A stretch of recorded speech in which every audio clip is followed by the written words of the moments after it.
నమస్తే, welcome to great Andhra. మనతో పాటు ఉన్నారు senior cine and political analyst GR Maharshi గారు. నమస్తే సార్. నమస్తే అమ్మా.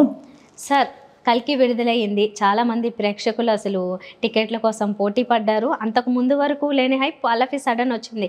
అంటే టీంకి కూడా అలాంటి ఒక ఫీలింగ్ ఉంది. మొత్తానికైతే రిలీజ్ అయిపోయింది.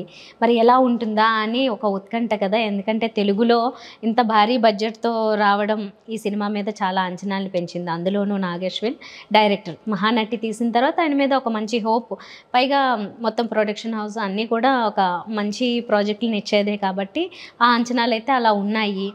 ఇప్పుడు ఎలా ఉందంటారు? అంటే సినిమా మీద ఎలాంటి రివ్యూస్ వస్తున్నాయి? మీరు చూసారు కదా, ఎలా అనిపించింది? అంటే cinema no doubt visual wonder అది. అంటే నాగాశ్విన్ ఒక తపస్సరండి, లేదా ఒక కలగన్నాడనండి, లేదా దానికి ఏమైనా పేరు పెట్టండి, ఆయన ఒక యజ్ఞంలాగా చేశాడు ఆ పని. దానికి అందరూ కూడా యాడ్ అయ్యారు వచ్చి, పెద్ద పెద్ద నటులు అందరూ కూడా. అంటే తెలుగు స్క్రీన్ మీదే కాదు, ఇండియన్ స్క్రీన్ మీద, అంటే హాలీవుడ్ స్థాయి అది. విజువల్స్ కానీ అవన్నీ కూడా అంటే మీకు ముందుని ఊహించడం, అంటే ఒక 874 ఏళ్ల తరువాత ఈ ప్రపంచం ఎలా ఉంటుంది అని ఊహించడం అనేది చిన్న విషయం కాదు. అంటే స్క్రీన్ మీద వచ్చే ప్రతిదీ కూడా మనం రెగ్యులర్గా చూసేది కాదు. మనం అంటే అవన్నీ వాళ్ళు వాడే వస్తువులు మొదలుకొని, వాళ్ళ వెహికల్స్ మొదలుకొని ప్రతిదీ వేరే లెవెల్ కదా. అంటే వేరే, అంటే మనకంటే 800 ఫ్యూచర్లో ఉన్న వాళ్ళు ఎలా ఉంటారు అనేది ఒక కల్పన.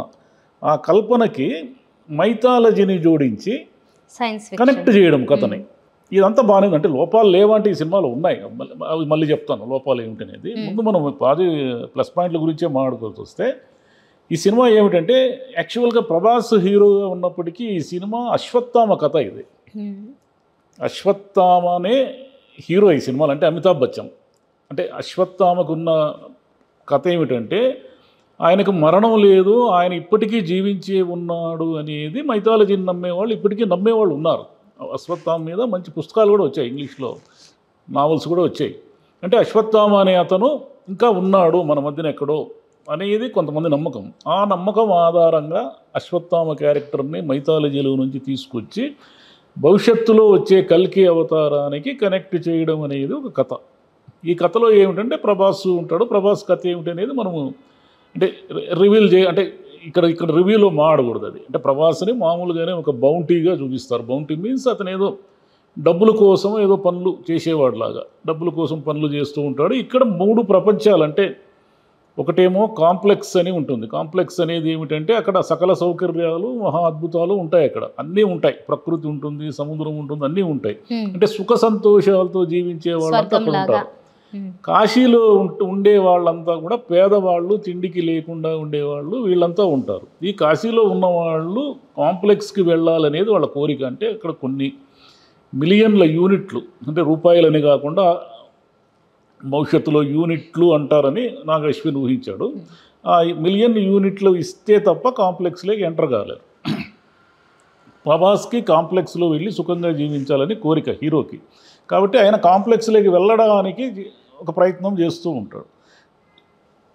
ఈ మధ్యలో ఏమిటంటే హీరోయిన్ కథ ముఖ్యంగా ఉంటుంది. హీరోయిన్ దీపికా పడుకొని ఆమె గర్భంలో భవిష్యత్తు దేవుడు కల్కి అవతారం జన్మిస్తాడనేది ఒక నమ్మకము. ఆమెను ప్రొటెక్ట్ చేయడము, అశ్వత్థామ రోల్ ఏమిటి, హీరో రోల్ ఏమిటి, వీళ్ళ ముగ్గురు మధ్య నడిచే కథ. ఇంకోటి, ఈ కాంప్లెక్స్కి అధిపతి వచ్చి కమల్ హాసన్ అన్నమాట. ఆయన ఏవో ఘోరాలన్నీ చేస్తూ ఉన్నాడు కాబట్టి ఆయన్ని ఎదిరించి నిలబడే ఒక శంబాలా అనే ఒక దేశం ఒకటి ఉంటుంది, ఒక ప్రాంతం అనండి, ఒక ఊరు అనండి. శంబాలాలో ఏమిటంటే వాళ్ళు ఈ కాంప్లెక్స్ వాళ్ళని ఎదిరించడం అనేది వీళ్ళ బేస్ అన్నమాట, లక్ష్యం. ఇట్లా ఈ మూడింటి మధ్య జరుగుతున్న కథని టోటల్గా మనకు కనెక్ట్ చేయడంలో నాగేశ్విన్ సక్సెస్ అయ్యారు, నో డౌట్. దీంట్లో ఏమిటంటే సెకండ్ హాఫ్లో వచ్చే, అంటే ఒక అరగంట, అంటే సినిమా ముగియడానికి ముందు వచ్చే ఒక అరగంట సేపు అద్భుతం. ఇక అంటే మీకు ఏమంటారు, థ్రిల్లింగ్, విజువల్ వండర్ అది. అంటే మన తెలుగు దర్శకుడు ఇంత గొప్పగా ఒక హాలీవుడ్ ఇప్పుడు జేమ్స్ కెమెరాన్ వాళ్ళు తీశారు కదా అవతారు వాళ్ళు తీసినంత అదే స్థాయిలో కూడా మన తెలుగు దర్శకులు తీయగలరు అనేది ఈయన ఒక నిరూపించారు, నాగేశ్వర్ నిరూపించారు. ఎందుకంటే ఆ సీన్లు చూస్తే అది మామూలు అంటే అలా ఊహించడం ఎలా సాధ్యము? ఫస్ట్ పాయింట్, ఒక దర్శకుడికి అనేక మంది ఆర్ట్ డైరెక్టర్లు కావచ్చు, గ్రాఫిక్స్ అందరి సహకారము ఉన్నప్పటికీ ఆ ప్రపంచాన్ని ఊహించడం ఎలా సాధ్యము? ఇలా ఉంటాయి వెహికల్స్, ఇలా ఉంటాయి గన్స్, ఇలా ఉంటాయి మనుషులు, ఇలా ఉంటారు, వీళ్ళు ఇలా బిహేవ్ చేస్తారు, ఇదంతా ఊహించడం అనేది ఈ మొత్తం ఈ ఒక యజ్ఞంలాగా ఆయన తీసేసుకుని నాగేశ్వరి చేయడం వల్ల కొన్ని పాయింట్స్ మిస్ అయిపోయాడు. ఏమిటంటే ఎమోషనల్ కాన్ఫ్లిక్ట్ ఉంటుంది సినిమాలో. అంటే ఎమోషన్ అనేది ఇప్పుడు మీరు 900 ఏళ్ల వెనక్కి ముందుకు వాళ్ళని తీసుకోండి, 10,000 సంవత్సరాల వెనక్కి వాళ్ళని తీసుకోండి, ఎవరు తీసుకున్నా కూడా సంస్కృతి మారుతుంది, బట్టలు మారుతాయి, సైన్స్ మారచ్చు, కానీ బేసిక్గా హ్యూమన్ ఎమోషన్స్ ఒకటే. ఈ హ్యూమన్ ఎమోషన్స్కి సంబంధించిన డ్రామాని ఈ సినిమాలో కొంత మిస్ అయింది.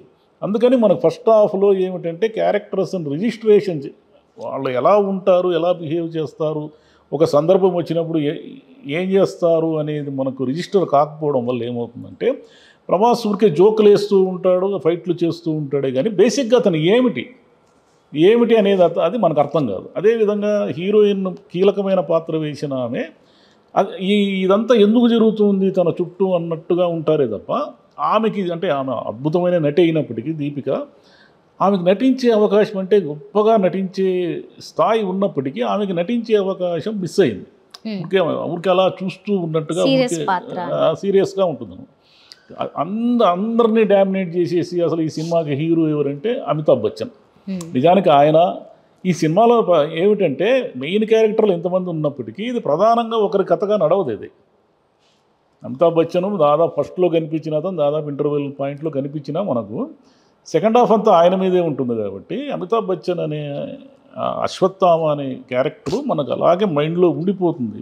అంత గొప్పగా ఆయన యాక్ట్ చేశాడు, ఈయన తీశాడు కూడా. ఒక విధంగా అమితాబ్ బచ్చన్ని హైలైట్ చేస్తుంది. అశ్వత్థామే హీరో దాంట్లో. ప్రభాస్ హీరో అయినప్పటికీ మనకు ప్రభాస్ అనే ఆయన ఆ సినిమాని నడిపే వ్యక్తి కాదు.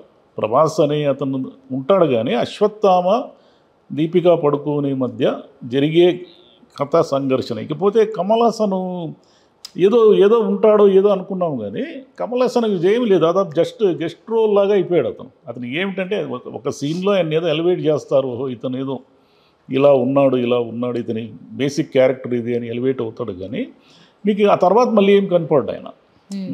తర్వాత ఏదో 1-2 సీన్లో తప్ప మళ్ళీ ఎక్కడ కనపడడు. సినిమా కూడా ఇంకేదో జరుగుతుంది అనుకునేలాగా ముగిసిపోతుంది. సంగీతం విషయాన్ని చెప్పాల్సి వస్తే పాటలు గీటలు ఏమి లేవు ఈ సినిమాలో. అంటే లేకపోవడమే మంచిది లేండి, పాటలు ఎందుకు, ఈ సినిమాకి పాటలు అనవసరం కదా. అంటే మనకి ఏదో అద్భుతమైన పాటలు కానీ అద్భుతమైన ఇది ఏదో బ్యాక్గ్రౌండ్ మ్యూజిక్ ఆర్ఆర్ అయితే బాగానే ఉంది. కానీ నాగశ్విన్ ఇంత పెద్ద ప్రాజెక్టుని మన భుజాలకు ఎత్తుకొని దీన్ని ఒక సక్సెస్ అంటే ఎవరైనా సరే అంటే కొంత ఫస్ట్ హాఫ్లో మనకు కాస్త బోరింగ్గా అనిపిస్తుంది కానీ నో డౌట్ పోను అంటే ఆయన కథ చెప్పాలి, కథ చెప్పేదానికి ఆయన స్కోప్ తీసుకోవాలి. కాబట్టి మెల్లిమెల్లిగా కథ అంటే విపరీతమైన డ్రామా లేదు, విపరీతమైన హైప్ క్రియేట్ చేసే సీన్లు ఇవన్నీ ఉండవు సినిమాలో, చాలా తక్కువ ఉంటాయి. సెకండ్ హాఫ్కి వచ్చేసరికి సినిమా పూర్తిగా ఇదవుతుంది అనమాట. అంటే పూర్తిగా టేక్ ఆఫ్ అంటారే, పూర్తి స్థాయిలో వెళుతుంది. ఇదంతా కూడా మనకు బయటికి సినిమా నుంచి దీంట్లో ఉన్న ప్రత్యేకత ఏమిటంటే మొదట్లో మీకు కొంచెం ఎందుకో డల్గా ఉంది అన్నట్టు అనిపించిన సినిమా నుంచి బయటికి వచ్చేసరికి ఏ ప్రేక్షకుడైనా సరే ఒక అద్భుతం, ఇతను చాలా బాగా తీశాడు అనే ఒక మూడ్లో బయటకు వస్తాడు. అది పెద్ద ప్లస్ పాయింట్. అవును, కరెక్ట్. ఎందుకంటే లాస్ట్ హాఫ్ అన్ అవర్ చాలా హైలైట్, లాస్టే కదా మీకు. ఫస్ట్లో కంటే కూడా సెకండ్ హాఫ్ రైజింగ్లో ఉంటేనే ఏ సినిమాకైనా. అంటే ఫస్ట్ హాఫ్ మీకు ఇంటర్వెల్ బ్యాంగ్లో కూడా ఇంటర్వెల్ ఇచ్చినప్పుడు కూడా చాలామంది ఒక రకమైన అంటే ఏమంటారు ఒక షాక్ లాగా ఏంటి ఇది కథ ఇలా మలుపు తిరిగింది ఉన్నట్టుండి అన్నట్టుగా చూస్తూ ఉంటారు. సెకండ్ హాఫ్కి వచ్చేసరికి ఏమిటంటే మనం బయటకు వచ్చేసరికి ఇతను మన తెలుగు దర్శకుడు చాలా బాగా తీశాడు, ఇతను మామూలు విజన్ కాదు ఇతను. అంటే ఇంత మునుపు సంగీతం శ్రీనివాసరావు గారు ఆదిత్య ఆ సినిమా తీసినప్పటికీ టైం మెషిన్ మీద ఆయన ఏం తీశాడంటే హిస్టరీ వర్సెస్ ఫ్యూచర్ అనేది ఊరికే కొంచెం అది సరదాగా ఉండే సినిమా. ఈ సినిమా కూడా ఆయన ఏదో సలహాలు సూచనలు ఇచ్చినట్టున్నారు, ఫస్ట్లో కృతజ్ఞతలు చెప్తారు. ఇతనేమిటంటే ఇది మొత్తం పూర్తిగా 874 ఏళ్ల తర్వాత ఈ భూమి ఎలా ఉంటుంది, ఈ అంటే 2 వర్గాలు ఉంటాయి. ఒక వర్గం టాప్లో ఉండి సుఖాలు అనుభవిస్తూ ఉంటుంది, ఇంకొక వర్గం తినడానికి తిండి కూడా లేకుండా ఉంటుంది. అంటే 2 ప్రపంచాలను సృష్టించడం. మూడో ప్రపంచం ఏమిటంటే మూడో ప్రపంచం రెబల్ ప్రపంచం. అంటే అందరూ బాగుండాలి, ఈ కాంప్లెక్స్ దుర్మార్గాలను అరికడితే తప్ప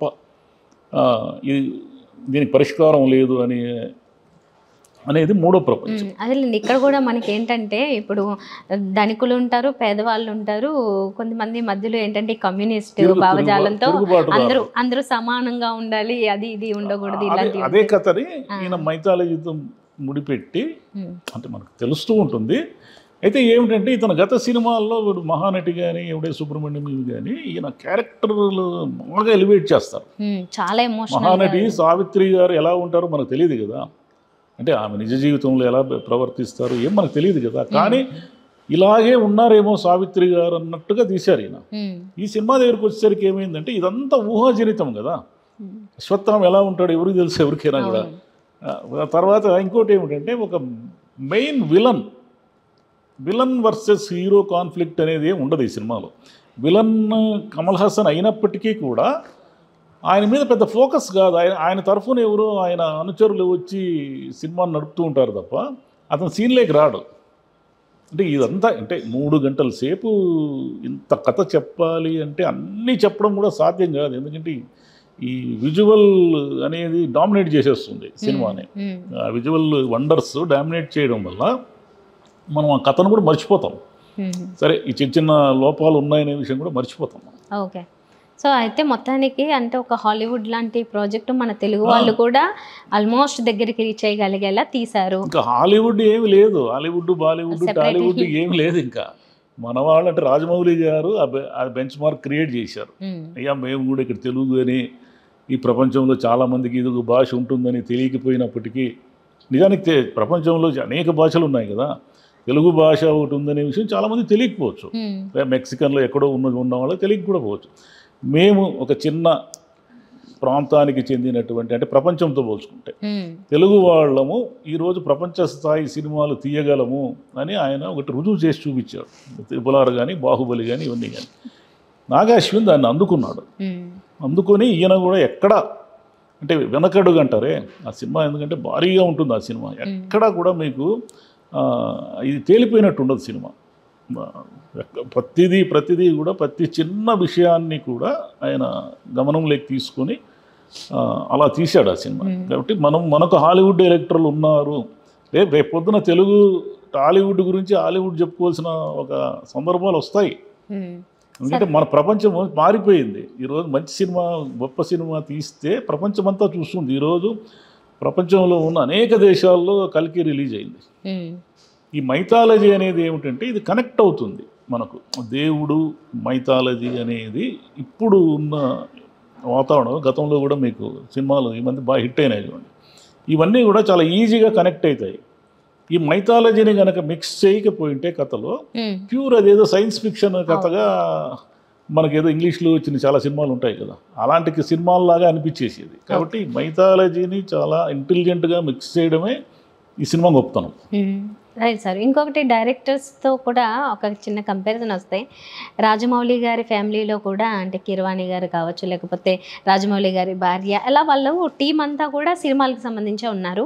ఇక్కడ నాగశ్విన్ గారి వీళ్ళు కూడా మొత్తం అంటే అశ్విని దత్ గారు వీళ్ళు ఇద్దరు అమ్మాయిలు స్వప్న దత్, ప్రియాంక దత్, వాళ్ళ అల్లుడే నాగశ్విని, ఇలాగ వీళ్ళు కూడా ఒక 4-5 పెద్ద తలల్లాగా ఉండి అంటే టీమ్గా చూసుకుంటే పెద్ద ప్రాజెక్ట్ని హ్యాండిల్ చేయడానికి ఒక టీం ఉండడం, కలిసి రావడం వాళ్ళకి ఒక ప్లస్ పాయింట్ అని కృష్ణవంశీ గారు ఎవరు చెప్పారు. నేను అట్లా చేయడానికి ఇంకొంచెం మోర్ పాసిబిలిటీ ఉంటుంది. ఆ నేపథ్యము, అనుభవము ఇవన్నీ కూడా ఈ క్వాలిటీ సినిమాలో క్వాలిటీ రావడానికి ఉపయోగపడతాయి.